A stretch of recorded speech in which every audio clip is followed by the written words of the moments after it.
I need to talk to somebody. This is not it. This is not it. I'm going crazy. This is not it. I remember.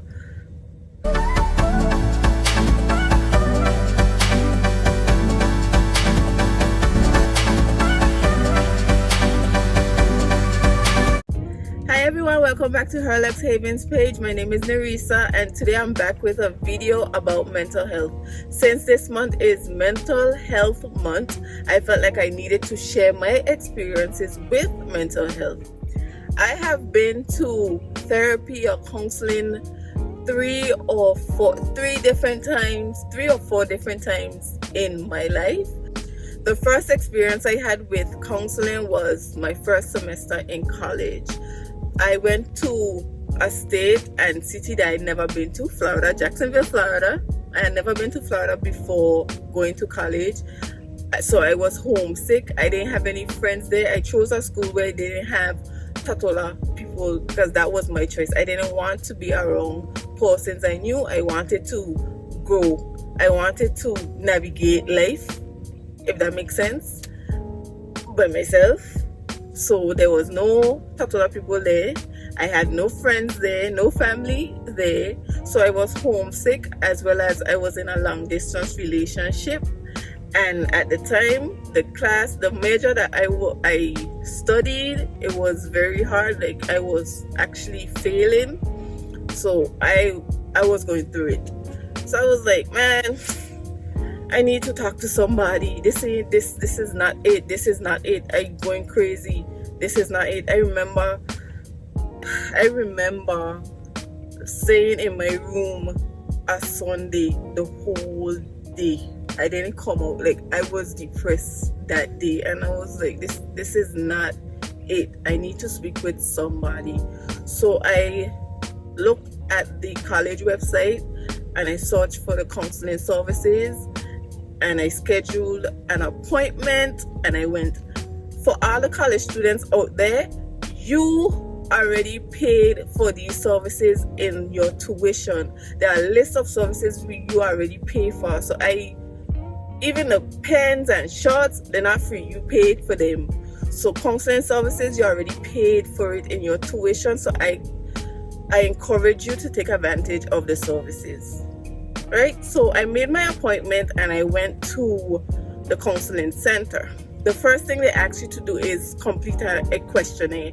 The questionnaire asks you about your past, your childhood trauma, up until your age. Like anything that occurred in your life, they ask you yes, no, did this happen, whatever the case is. They're trying to get a background on you. So I completed the questionnaire. And then it was my time to see the counselor. It was a lady and she was from Puerto Rico. So based on the questionnaire, she asked me the questions and I explained to her what happened. And listen, let me tell you, I bawled from time she started to ask me questions till the end of that session. And it was a great release. By the time the session ended, I felt relief. So I told her about what was going on, what happened to me in my past, in my childhood, as well as what was going on in my relationship and school. So she got a gist of everything that was going on, and she was like, that's a lot. I'm like, yes girl, it's a lot. So because it was just an intake session, they have to ask you if you would like to continue the sessions with them or you would like to speak with somebody else. And in my mind, I already done tell you my business. I ain't gonna talk to nobody else, so it's just me and you. We gonna do this. It's just me and you. So I saw her weekly, and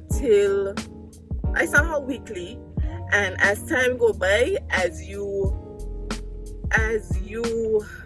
express yourself more, the sessions become less. By the end of the first semester, I was good. I had changed my major. Like me and the person I was in a relationship, we were doing fine. So I was good. Plus I was getting ready to go home. So I was good. So my first semester, after my first semester, I didn't go back. Well, let me not say I didn't go back. By the second semester, the counselor asked me if I wanted to join a group session with other girls, and I did. But it wasn't for me. I went to 2 sessions and I was like, this ain't for me, so I stopped going. I stopped going. That was it for my first counseling session. Child, just some water. Okay. The second time I saw a therapist or a counselor was a few years ago.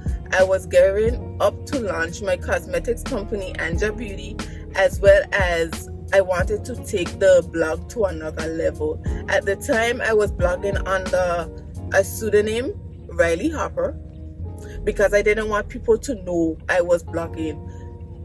This was a part of fear, because Tatola, British Virgin Islands, is a small territory. So I felt like, what would they say? This is going on in my head. What would they say? What would they feel? How would they they're gonna talk about me? All these things were going through my head. So I said, let me blog under a pseudonym. And launching the business, I was even fearful because I wasn't popular. In this territory is about popularity. So nobody didn't know me. Nobody still, I feel like I'm not popular.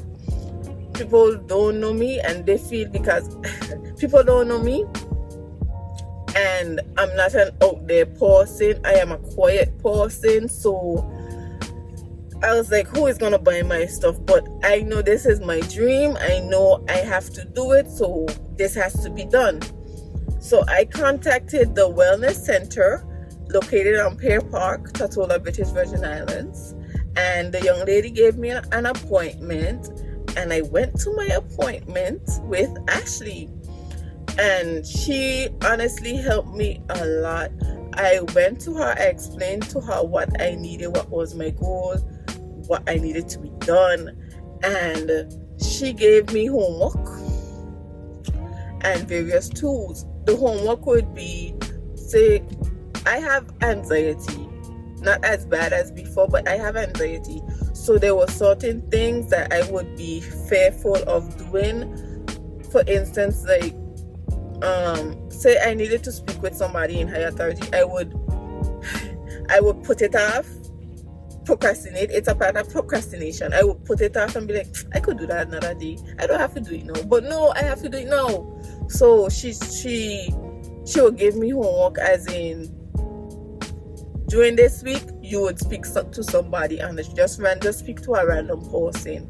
And regarding the anxiety, she said, she gave me this tool. She drew it, and it's like a hill.